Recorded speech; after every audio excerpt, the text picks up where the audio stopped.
Sir ఇందులో ఒక dialogue ఉంది, నాగార్జున గారు ఇక్కడండి. యా, ఇందులో ఒక డైలాగ్ ఉంది, పెళ్ళెప్పుడు నన్ను చేసుకోమని కాదు. అమల గారి డైలాగ్ ఇది, గుర్తులేదు. సో 36 years తర్వాత చూస్తున్నప్పుడు మీకు ఏమనిపించింది?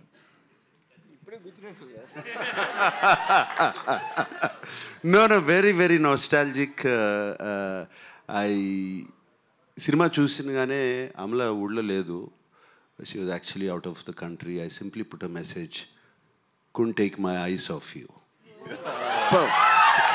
అండ్ అలాగే సార్ మొన్న బిగ్ బాస్లో మీ ఇద్దరు కలిసి డాన్స్ చేశారు కదా, big boss. Yes yes yes. Yeah, so మళ్ళా ఆ సినిమా తాలూకు ఏమన్నా మెమరీస్? అంటే నన్ను రాము అప్పుడు యాక్చువల్ ఒరిజినల్ ఫిలింలో డాన్స్ చేయనివ్వలేదు, ఇలానే డాన్స్ చేద్దామని. సో ఆ పాటకి డాన్స్ చేశాను. Fantastic memories. సినిమా చూస్తున్నంతసేపు, not just let's not just talk about both Amala and myself, but memories of keys high school, memories of so many. It was just good times.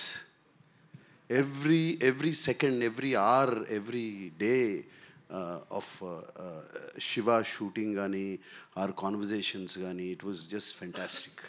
And I don't live in memories generally, but ee cinema చూస్తున్నప్పుడు అన్నీ గుర్తుకొచ్చేసాయి.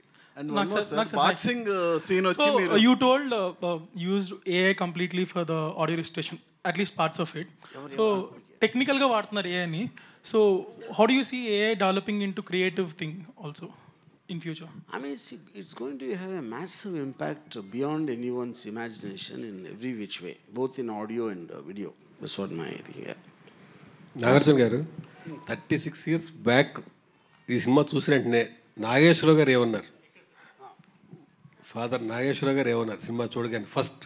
నాన్నగారు cinema చూసినగానే కన్నా the next day, not the next day, ఒక 2 రోజుల తర్వాత నేను I mean ఎంత క్లియర్గా నాకు అప్పటికి still lot of talk was coming. Comedy లేదు, ఇది లేదు, అది లేదు సినిమాలో, ఎంటర్టైన్మెంటు ఆడవాళ్ళకి నచ్చదు, రకరకాలు టాక్స్ వస్తూనే ఉన్నాయి సినిమా బాగున్నా.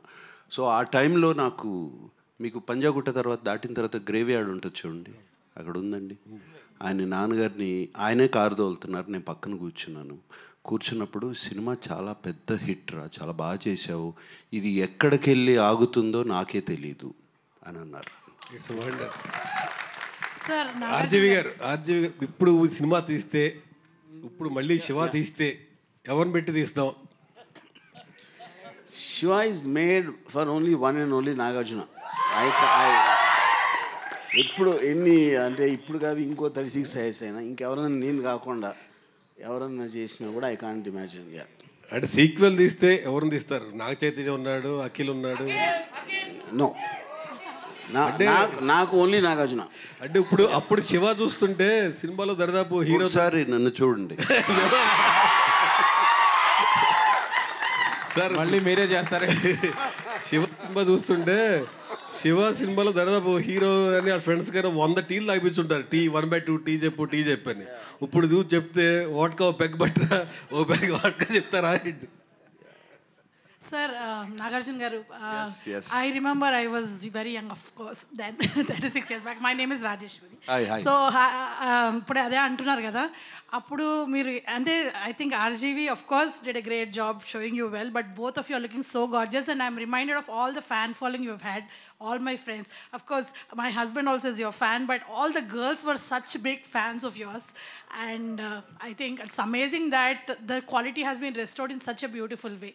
Okay, questions of course.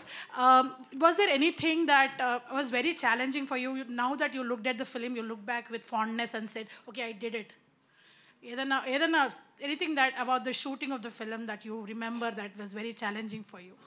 Nothing was challenging. ఇష్టపడి చేసాము సినిమా, ఛాలెంజ్ అనేదే లేదు సినిమాలో. It was a beautiful experience throughout the film. It was a very, very beautiful experience. Maybe running through all those gullies, I don't know. No, I was amazed running through all the gullies, and I was amazed waiting for the rushes to come because we couldn't see it immediately. And I was amazed at the steady cam guy following me. వాడు ఎప్పుడు పడిపోతాడా కింద అని ఒక భయం. ఆ study camp fellow 5-6 సార్లు అన్న కింద పడి ఉంటాడు పరిగెత్తా. So I was amazed. Everything was amazing, new experience for me. Absolutely. It still looks new. That's the greatness of the film, sir. Even the shooting part was very, because I had done about 8 films before. This was a new experience for me. Varma గారు, నాగేశ్వరరావు గారు మీతో first అంటే ఇప్పుడు cinema release అయింది, hit అయింది, అందరూ appreciate చేస్తున్నారు. అప్పుడు కూడా రిలీజ్ అయిన 2-3 రోజుల తర్వాత అప్రిషియేట్ చేసి ఉండొచ్చు. కానీ వర్మ గారితో నాగేశ్వరరావు గారు ఫస్ట్ ఇంటరాక్షన్లో ఈ సినిమా గురించి ఆయన ఏమన్నారు? అప్పుడు చాలా రిస్కీగా ఫీల్ అయిన ఈ ప్రాజెక్ట్ గురించి ఆయన ఏమన్నా చెప్పారా? తర్వాత ఏం చెప్పారు? నాకు ఆనెస్ట్గా నాగేశ్వరరావు ఒక్కరే నాకు అసలు గుర్తులేదు అసలు ఆయన ఏమన్నారు. Absolutely it went out of my memory. ఆయనకి నచ్చిందా అంటే అప్పుడు Nageswara Rao garu more or less he was leaving it to Venkat గారికి, సురేంద్రకి, నాగార్జునకి. So he was not really operatively so involved, at least నా పర్స్పెక్ట్లో. వాళ్ళ ఇంట్లో ఏమన్నా మాట్లాడేమో నాకు అంత తెలీదు, you know. So I just don't remember him saying anything, at least I don't know for what reason. Nagarjuna garu నాన్నగారు ఏమన్నారు అప్పుడు ఈ సినిమా చేస్తున్నానని తెలిసినప్పుడు ఐ వాజ్ వెరీ హ్యాపీ. ఆయన బెస్ట్ ఫ్రెండ్ కొడుకు అబ్బాయి రామ్ గోపాల్ వర్మ, సౌండ్ రాజు గారు మా ఇంట్లో మా స్టూడియోలో పనిచేసేవారు అక్కడ. ఆయన బెస్ట్ ఫ్రెండ్ అబ్బాయి. వాళ్ళిద్దరూ రోజుకు ఒక 4 hours అన్నా కూర్చునేవారు ఎవ్రీ డే ఒక చెట్టు కింద. సో ఆయన he was very happy. Nagarjuna గారు, మీకు చాలా ఇష్టమైన బిరుదు నేను ఒకటి ఇచ్చాను మీకు, సెల్యులాయిడ్ సైంటిస్ట్ అని నేను ఇచ్చింది. It is who coin, I coin that one. ఆ సైంటిస్ట్ కనుక్కున్నటువంటి ఒక ఇన్వెస్టిగేషను మిస్టర్ రామ్ గోపాల్ వర్మ.